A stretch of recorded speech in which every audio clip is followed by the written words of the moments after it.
Hey guys, I am here to talk to you about insulin, okay, a nasty little hormone that is released when we eat carbohydrates and proteins, and it keeps body fat on our bodies. So we're going to chat about it a little bit. You heard us talk about it slightly last night a couple times. Basically what insulin is it's a regulator of our system. Our body wants to stay in a level of homeostasis. It wants to stay in balance, so it does whatever it can in order to keep that balance. So when we eat any kind of protein or carbohydrate, especially carbohydrates, we have a really high spike in our blood sugar level. And with that spike in blood sugar level comes the need for us to be taken back to a level of homeostasis. So basically when that blood sugar goes up, what happens is insulin comes in order to regulate that. Now, when insulin is used, when it is released, it causes our body to store fat.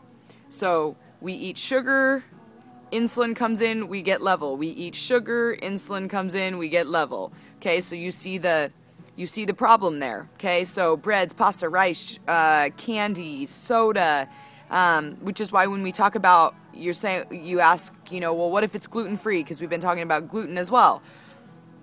With the non-gluten foods, it is still going to get your body to respond with insulin. It's still, just because there's no gluten in it doesn't mean that you're not going to get an insulin response. So we're trying to decrease body fat. So decreasing the amount of insulin that is streaming through our system is really, really, really key. So we want to make sure that we're constantly not having to go up and down and up and down and up and down. So we want to make sure that the foods that we're eating are not causing huge spikes in our blood sugar, so that insulin doesn't have to come in on such a regular basis, because we then become resistant to it, and the response doesn't work very well anymore, and then we're in deep trouble and we have diabetes and other things of that nature. So we want to make sure that those insulin levels are staying regulated, and we do that by decreasing the amount of sugar and carbohydrates and breads and pastas and rices and all that kind of stuff that we're consuming.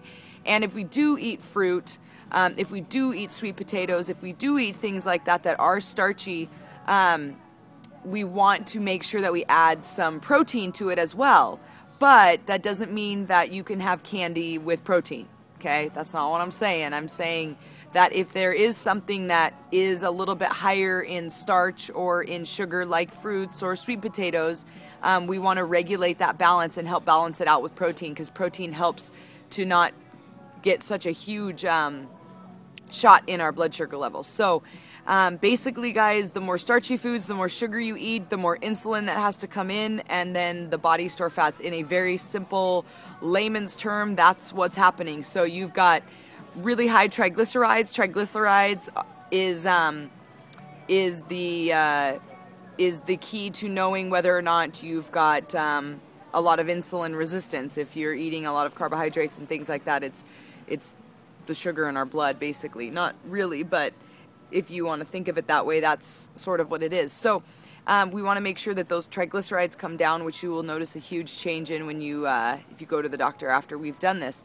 Your triglycerides will go down, and we're also looking at where the body stores fat. I was talking to you guys last night saying, around the belly and all that kind of stuff. That apple shape is it's an insulin resistance, and our bodies just it can't function. We can't regulate it anymore. But with good nutrition and all that kind of stuff, we can get that back in check. So that's about insulin. Now, we talked about saying it's okay to have some sweet potatoes right after a workout. A good time to eat your fruit and your if you wanted to go the whole day without having any kind of carbohydrates, or keeping them low, the best time is within 30 minutes after a workout, because your body actually opens up this secret passageway that you can eat the carbohydrates, like the fruit. You can have the fruit or the sweet potato or the yam, and your body actually opens up this new little portal that your body doesn't actually need insulin to digest that. And in saying that, I am not saying you can go eat a brownie or a cookie after you work out because there's a trap door. I'm saying it's a better time to eat your fruit, eat your sweet potatoes and things like that because your body is going to be functioning a little bit differently. But within 30 minutes, super important. So that's why we've got these post-workout meals in the gym for you, $5. You have a perfectly balanced meal of some carbohydrates and proteins. And body's not great at digesting the fat after a workout, so that's why we don't have that in there. But so after a workout, we can have a little secret portal to digest the sweet potatoes and the fruit. And before a workout, we have this little secret portal that helps our bodies burn fat if we eat a little bit of fat before we work out. So that is basically insulin. And real simple terms, it's way more complex than that, but we want to make it really simple. That's why we say no dairy, you know, any foods that are causing that huge insulin response, we don't want it, okay, because it's causing your body to store fat. So the best way to do that is to train and burn fat and keep the excess fat off. So that is a little bit about insulin, and Austin will be talking to you about inflammation. Bye, guys.